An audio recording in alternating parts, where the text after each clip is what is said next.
బంగ్లా ప్రధాని షేక్ హసీనా ప్రస్థానం అంటే ఇప్పుడు మాజీ ప్రధాని అనుకోవచ్చు.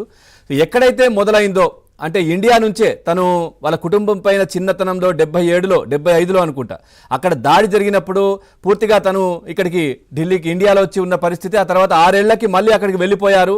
సో సుదీర్ఘ ప్రస్థానం తర్వాత 15 ఏళ్ల అధ్యక్షురాలుగా అక్కడ కొనసాగిన తర్వాత కూడా ఇప్పుడు మళ్ళీ ఆమె ప్రస్థానం మళ్ళీ ఇండియాకి వచ్చి పడినటువంటి పరిస్థితి. ఎట్లా చూస్తారు సార్ ఈ పరిణామాన్ని? మీ విశ్లేషణ ఏంటి?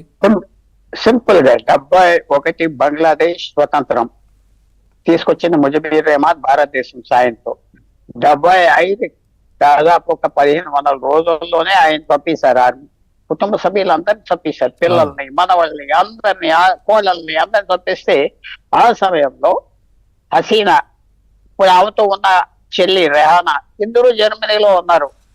లక్కీగా ఎస్కేప్ అవ్వారు, తిరిగి వచ్చారు భారతదేశానికి. అప్పుడు వెళ్ళినట్టుగా కొంత సెటిల్ అవ్వాక వెళ్ళారు. 96లో ఆమె ప్రధానమంత్రి అయింది. 2001 వరకు చేసి ఓడిపోయింది.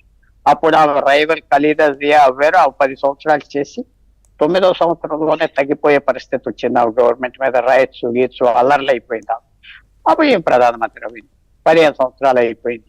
న్యాచురల్ గా 15 సంవత్సరాల తర్వాత యాంటీ ఇన్కంబెన్సీ కోపాలు వస్తాయి. బంగ్లాదేశ్ స్టార్టింగ్ లో పెద్ద దేశం, డబ్బున్న దేశం కాదు, ఆయిల్ ఉన్న దేశం కాదు, జనాభా ఎక్కువ ఉన్నారు. కానీ ఆమె చేసిన మంచి పని ఏంటంటే దాదాపు 2 కోట్ల మందిని పవర్టీ నుంచి బయటకు తీసుకొచ్చేసింది 10-15 సంవత్సరాలు. బంగ్లాదేశ్ గవర్నమెంట్ ఎక్స్పోర్ట్స్ కొన్ని విషయాల్లో అతిపెద్దగా ప్రపంచంలో తయారవుతుంది.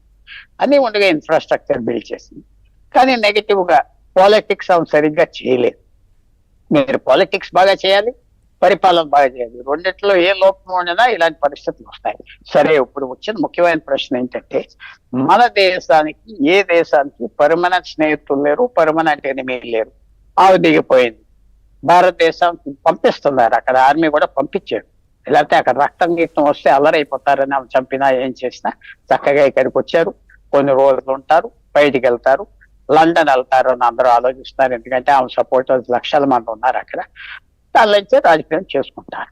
అది అలా ఉండగా మనం చూసేది ఏంటంటే వచ్చిన పాయింట్ ఇది. ఇప్పుడు నిన్న పొద్దున్న ఒకలాగా కనపడింది బంగ్లాదేశ్, ఇప్పుడు ఇంకోలాగా కనపడింది. నిన్న పొద్దున్న ఏం కనపడిందంటే విశేషంగా ఏదో జనం కోట్ల మంది వచ్చేసి లక్షల మంది వచ్చి ఆమె తరిమిసారు వచ్చింది.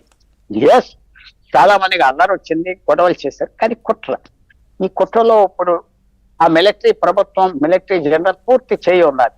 ఎవరి తరఫున చేశారు తెలియదు, కానీ కుట్ర ఉన్నది. ఎందుకంటే ఆవి 2 గంటలకో 3 గంటలకో 4 గంటలకో బయలుదేరి వచ్చేసాక 2 గంటల్లో అంతా నిశ్శబ్దం అయిపోయింది. సార్, ఇప్పుడు ఆర్మీ చీఫ్ కూడా హసీనా బంధువే కదా సార్? ఏంటి అసలు ఎందుకు జరుగుతోంది కుట్ర? విశేషంగా బంధువుల్ని ఫస్ట్ వేటేస్తారు.